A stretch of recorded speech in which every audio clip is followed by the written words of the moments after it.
La razón de mi vida, en un artículo que se llama Una idea y que nadie más mencionaba, en el que Eva propone que las mujeres cuando tengan su primer hijo debían recibir por parte del Estado una remuneración. Ella proponía que fuera el equivalente a la mitad de un sueldo básico. Sí. Ella decía que era una manera de estimular que las mujeres se ocuparan y siguieran ocupándose de la tarea de cuidar a su prole. Ella decía que, imagínate el momento, ¿no? En la época de Evita murió en el año 52, era un momento de pleno empleo, era un momento donde surgían oportunidades inesperadas para las mujeres, era un momento donde muchas mujeres de las provincias venían a la capital, a veces empezaban trabajando en casa de familia, pero después tenían la oportunidad de entrar a la PITMAN, de aprender a escribir a máquina, de desarrollarse en el comercio, de trabajar en una parte administrativa en una oficina, digamos, era un despliegue de oportunidades para las mujeres que lo describe de una manera preciosa Abelardo Ramos en el libro La era del peronismo, dentro de la colección Revolución y Contrarrevolución de Argentina. Y bueno, Evita en ese momento pensaba que debía haber por parte del Estado un señalamiento de que también era importante la tarea en el hogar y no solo todas estas oportunidades por fuera de la casa. Sin embargo, esa idea de Evita fue una idea que durmió el sueño de lo justo y hasta que nosotros nos retomamos en el año 83, creo que nadie más le había dado importancia, nadie le había dado trascendencia, nadie la había tomado en sus manos como una reivindicación. Y lo primero que nosotros hicimos fue tomar la idea de que el trabajo en el hogar debía tener una remuneración y que las mujeres teníamos que tener derecho, como fuéramos grandes, a jubilarnos como los otros trabajadores y que debíamos tener derecho a organizarnos, tener los derechos de los trabajadores. Y ahí surgió la idea del sindicato, que te confieso, yo al principio ni siquiera veía que fuera a ser muy viable. Claro. Pero nuestras compañeras se entusiasmaban, ellas planteaban que estaba bueno tomar de los trabajadores, compañeros de otros rubros, la idea de la organización sindical y decidimos juntas, todas militábamos juntas más bien en la política, militábamos con Abelardo Ramos y decidimos probar, decidimos salir a invitar a las mujeres argentinas a constituir un sindicato de amas de casa, sin saber lo que nos iba a deparar esa propuesta.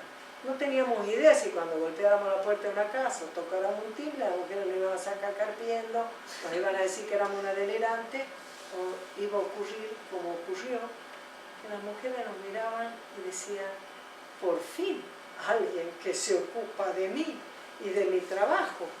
Y lo más curioso es que sus maridos tampoco vieron ni con desconfianza ni con molestia que sus compañeras se incorporaran a una organización de mujeres a luchar por la reivindicación de su trabajo.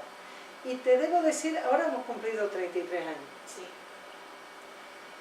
32 desde que nos constituimos nacionalmente, que eso fue el 18 de agosto del 84. Pero durante ese año y pico fuimos desarrollándonos en las distintas provincias. No sin debate, porque compañeras nuestras, me acuerdo de Entre Ríos, de Chaco, algunas cordobesas, algunas de la ciudad de Santa Fe,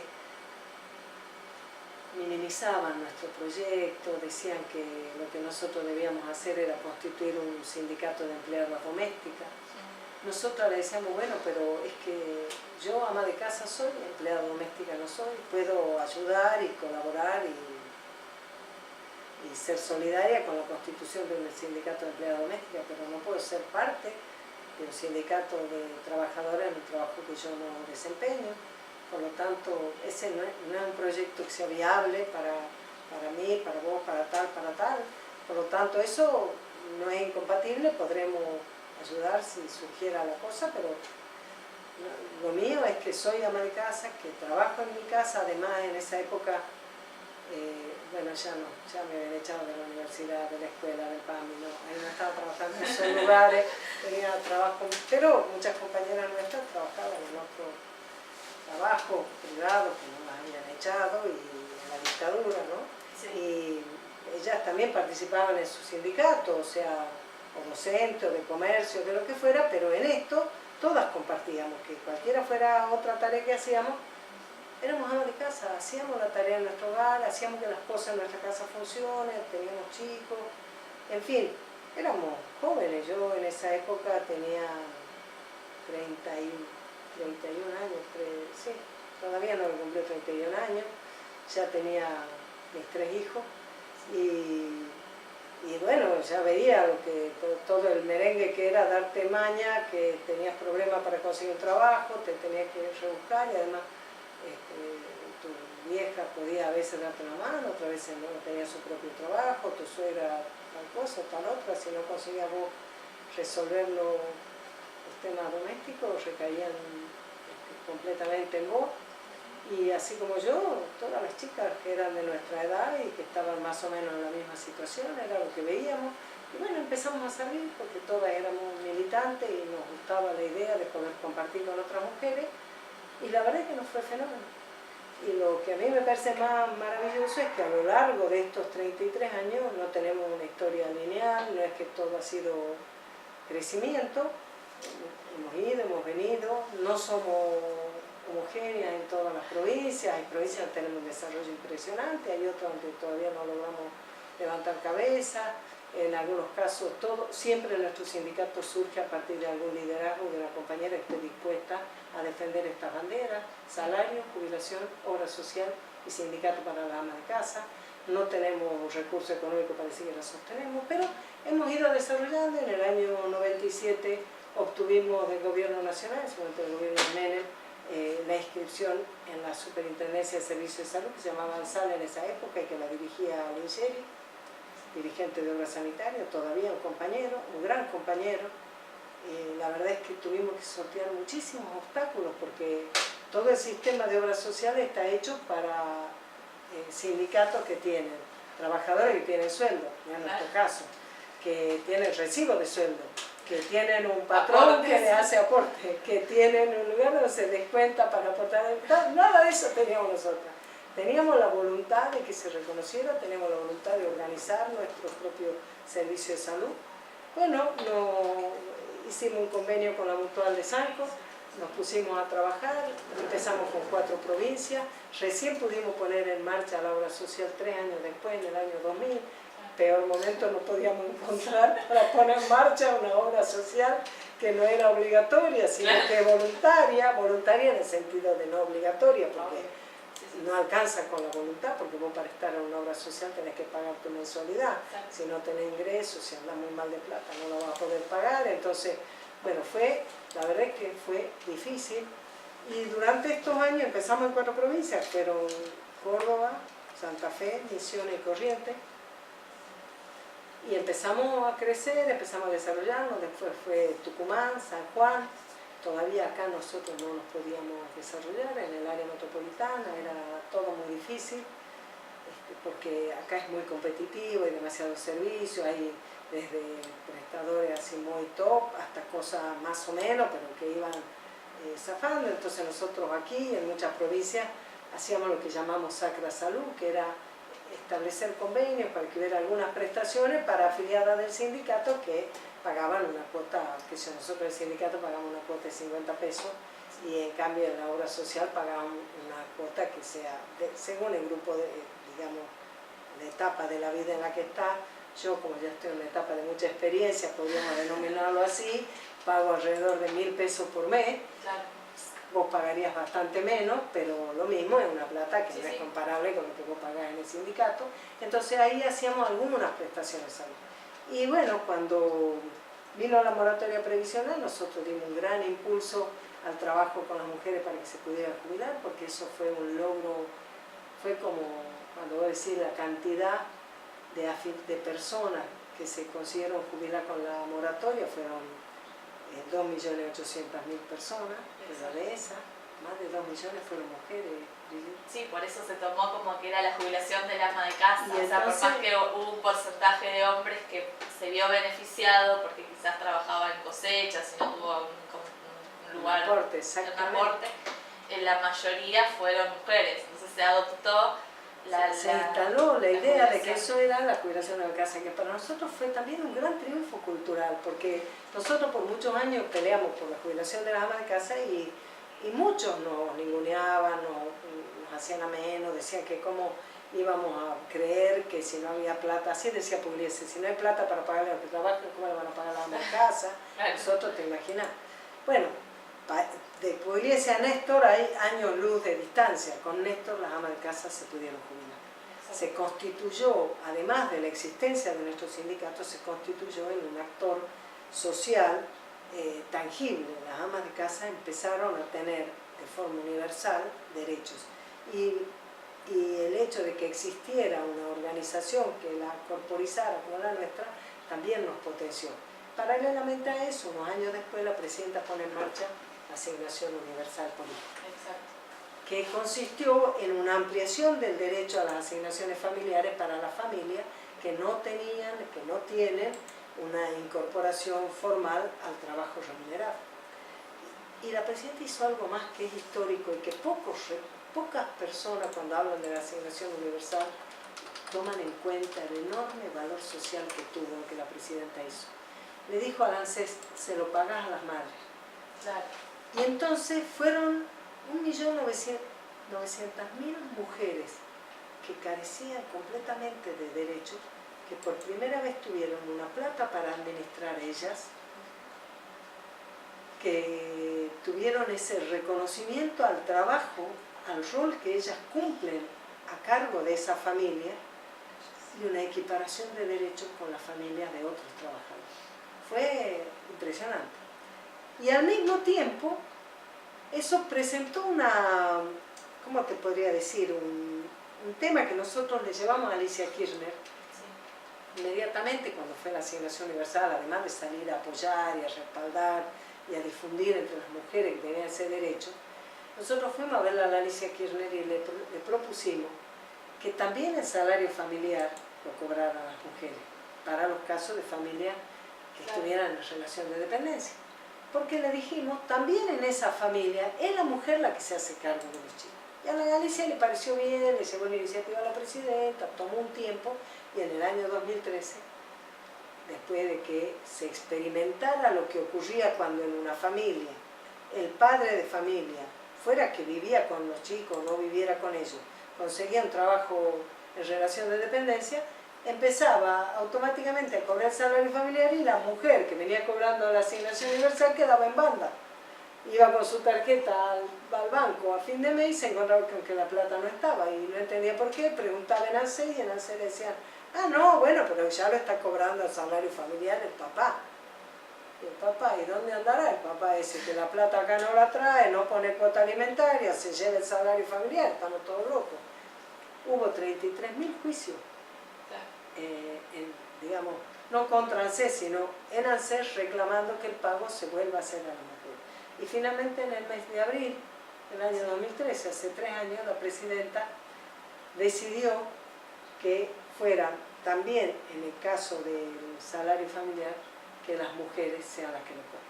Y esa es una campaña que nuestro sindicato todavía hoy está haciendo porque es un trámite muy sencillo, un trámite que no requiere que la mujer vaya a verlo al papá que dio origen a que tuviera ese derecho, tiene que ir al ANSES con su documento, el documento de los chicos que acredita que son su hijo, pedir el formulario 273, chao, llenarlo y ella va a ser la persona que cobre ese salario familiar. Para todas las mujeres. No hace falta que hayan estado cobrando la asignación universal ni nada. Es un derecho para cuando el padre de los chicos tiene un trabajo en relación de dependencia y les corresponde a esos hijos, por el nivel de salario que tienen, les corresponde que cobre salario familiar. Sí, estaba pensando, mientras vos hablabas, cómo la sociedad tiene incluida el tema cultural de que la mujer cuando hace los quehaceres del hogar en otra casa es una trabajadora, como vos decías, y cuando lo hace en su propia casa no se lo registra, porque vos decís, pero a ver, limpia la cocina igual que en la casa y te dicen, ah no, pero ella trabaja afuera, adentro no es un trabajo, y las horas que la mujer le pone eso excede hasta las 24 horas a veces. O sea, uno dice, una mujer a veces tiene más de 24 horas al día porque tiene los chicos, tiene el marido, tiene hasta el perro, el loro, la mascota del hogar, que le lleva el tiempo y que todavía, por más que afortunadamente hemos tenido estos derechos que vos has mencionado, quizás en algún momento cultural, como lo de la jubilación, que dicen, ay, se lo dan a las mujeres que nunca trabajaron, que nunca aportaron, y vos decís, pero no es así, o sea, obviamente que después llegan al acuerdo y la conclusión de que uno tiene razón en el sentido que la mujer ha trabajado, pero que le cuesta todavía el hecho de decir, no, pero es una jubilación con moratoria, no es así que se lo regalan, o sea... Mirá, esa mujer aportó su trabajo sin tener nada a cambio de claro. remuneración. Aportó su trabajo cuando fue trabajadora informal sin reconocimiento. Aportó su trabajo cuando fue trabajadora en casa de familia y recién en el año 2012 pudo equipararse ese empleo al empleo de todos los demás con la ley de contrato de trabajo. Aportó su trabajo cuando estuvo en relación de dependencia, pero tuvo que dejar ese trabajo porque sus chicos no tenía cómo organizar la vida manteniendo su empleo. Y además contribuye, como todas mujeres y varones, todo el mundo, rico, pobre, mediano, más o menos, los que tienen mucho ingreso más, a través de su consumo familiar. Porque esa señora también aportó cuando hizo las compras para su familia y pagó el 21%, el 10%, según el caso, de IVA con los productos, porque las jubilaciones se pagan en parte con las contribuciones patronales, con los aportes del trabajador y en parte con los impuestos del Tesoro Nacional. Claro. No, aparte que, como vos bien decís, es la mujer, la ama de casa, la que conoce los precios, la que mueve la economía de cierta forma. A ver, cuando a la mujer le aumentan el pan, sale a hacer el pan casero ella. Cuando le aumentan los tomates, ha dejado de comprar los tomates. O sea, hay una parte en la sociedad muy importante en la economía que la mueve la mujer. O sea, más allá de si trabaja formalmente y tiene una liquidación de sueldo o no, como en los casos de amas de casa. En el origen de la palabra economía está la palabra hogar. Claro. En el origen de la palabra economía, oikonos, que es ahí donde estaba la economía proviene de esa organización en el hogar, claro, que está a cargo histórica y tradicionalmente de las mujeres. Por supuesto que luchamos para que tanto el mundo de lo público como el mundo de lo privado sea compartido en igualdad de condiciones, de derechos y de responsabilidades entre mujeres y varones. Pero lo cierto es que hoy por hoy todavía todo el mundo de lo privado, mucho hemos conquistado en el mundo de lo público. Nos falta mucho conquistar el mundo del poder y del dinero, pero mucho hemos conquistado el mundo de lo público, del trabajo remunerado. Mucho todavía falta que los varones conquisten el maravilloso mundo del hogar. Mucho todavía falta para que comprendan que lavar un plato no es darle una mano a la esposa, que no te llevo tus hijos a la escuela, sino que llevo nuestros hijos a la escuela. Te ayudo a hacer la casa. No te ayudo, sino que hago las tareas que hacen que nuestra casa sea más vivible, más grata, más compartible. Bueno, eso también toma tiempo, requiere mucho esfuerzo cultural, por eso uno siempre piensa que es necesario que haya más y cada vez más mujeres en la toma de decisiones. Por ejemplo, mira, nosotros ya en el año 83, cuando empezamos con el sindicato, proponíamos en esas elecciones que debían tomarse medidas de gobierno en relación a las mujeres. Planteábamos que debía haber más mujeres en los puestos de decisión, te hablo del año 83, que debía haber espacios de gobierno, Ministerio de la Mujer le llamamos nosotros, debía haber espacios de gobierno sobre la temática de la discriminación de género. Y proponíamos que debía haber servicios municipales de cuidado de los niños, de lavaderos comunitarios y de comedores o lugares de expendio de comida comunitaria. Porque nosotros planteábamos que debía buscarse manera de compartir y generar respaldo a la tarea que la mujer hace de una manera más colectiva. Claro. Por ejemplo, si vos vas a hacer un nuevo barrio, vos fíjate que si alguien planifica un barrio, va a pensar, así como hace un proyecto para los hogares, va a hacer un proyecto para los espacios comunes. Va a pensar que es necesario que haya plazas, que haya espacios verdes, que haya lugares de esparcimiento. Bueno, ¿por qué no pensar que haya un lugar para que pueda organizarse un jardín comunitario? ¿Por qué no pensar que haya un espacio para que sea un lavadero comunitario? Yo te digo, lo de preparar comida tal vez sea como ya demasiado sofisticado y se me mueren todo lo que tiene que aprobar ese proyecto del barrio, ¿no? Pero un espacio para los chicos, un espacio para un ladero, que se pueda, así como se arma un consorcio, uno podría hacer la administración de consorcio, parte de la administración de consorcio administra cómo funciona el lavadero, administra cómo funciona un jardín, ¿por qué no? Pero para eso vos necesitas que en la toma de decisiones haya personas que comprenden y conocen que hay esa temática. Si vos sos un varón que te levantás, tomás desayuno con tu familia, los querés mucho, pero te vas y cuando cerraste la puerta de la casa te olvidaste, ni te enteraste cuántas cosas hay que resolver en la casa para que durante el día funcione. Bueno, y cuando volvés a la noche, estás ahí tranqui viendo a ver si ya está la comida lista o si... para decir, bueno, yo te ayudo, voy a buscar al chico a la clase de inglés. No me ayudes, pensemos juntos cómo organizamos la tarea. Entonces, si son varones, mirá, yo tenía una suegra, después tuve otra, pero primero tenía una suegra que tenía un marido que era dueño de una empresa constructora. El tipo era constructor, además era egresado del colegio técnico, amaba lo que hacía, vivía pendiente. A mi ex suegra la sacaba de paseo a la noche, comían temprano, allá en Tucumán, ¿no? Sí. Y salían de paseo a hacer ¿qué? No, la llevaba a tomar un cafecito, a ver la obra. Iba a ver la obra, el viejo, la llevaba a la Margarita a ver la obra, ¿no? Y ella, que era una ama de casa que más siempre protestaba contra mí, hasta que se pudo jubilar y me dijo, te tengo que pedir disculpas, veo que no era pérdida de tiempo todo lo que habías hecho. Pero bueno, siempre protestaba porque decía que yo callejeaba mucho, ¿no? Pero lo reconoció. Eso, varios años después lo reconoció. Pero bueno, al principio yo no era su nuera preferida, digamos así, ¿no? Pero una de las cosas que ella siempre decía era que los planos de las viviendas los hacían varones, o lo hacían personas que no vivían en la casa. Porque ¿cómo era posible que hicieran un gran lugar de estar a donde solo circunstancialmente en algún momento del día tal vez se juntaba la gente? Y la cocina, que era el lugar donde la dueña de casa se pasaba gran parte del día, tenía que andar de canto así, de costeleta para circular porque la hacían toda angostita y apenita. Entonces ella decía, el problema es que el que hizo ese plano, en su vida tuvo que estar atendiendo, cocinando, armando las cosas. Y tenía razón.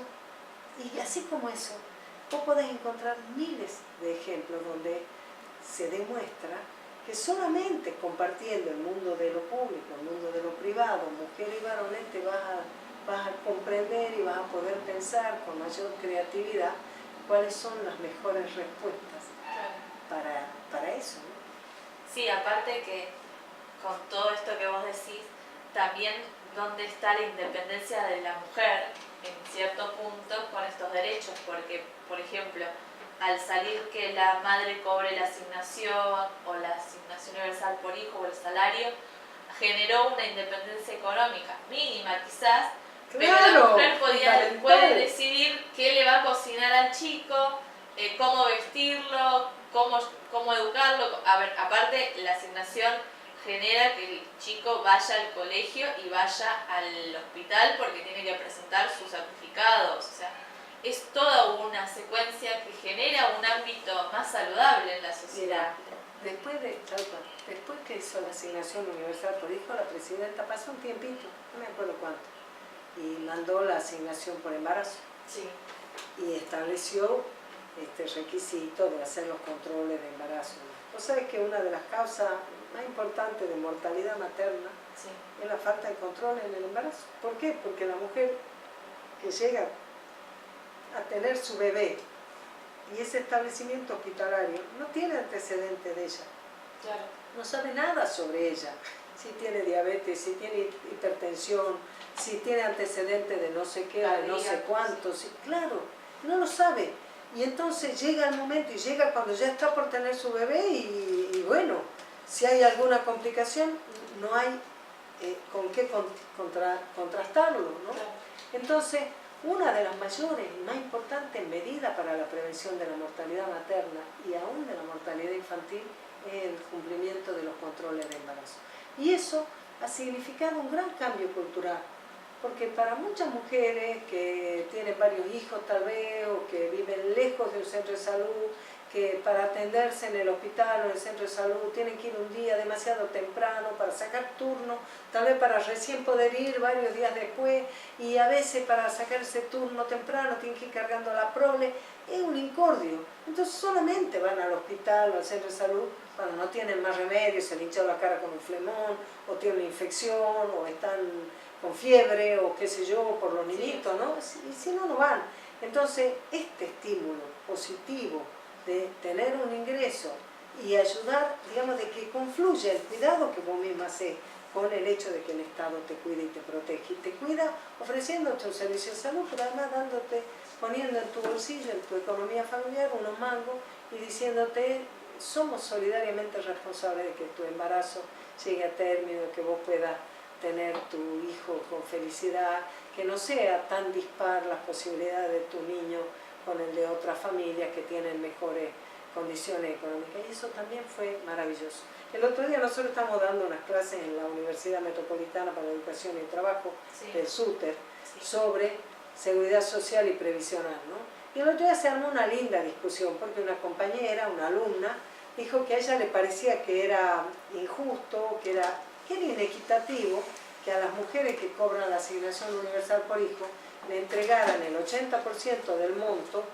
y el 20% restante recién se lo entregaran cuando inscribe al chico en la escuela al año siguiente, ¿no? Y dijo que no porque ella viera mal que se hiciera ese control o esa exigencia, sino que ella objetó que no se lo hiciera igual para quien cobre el salario familiar.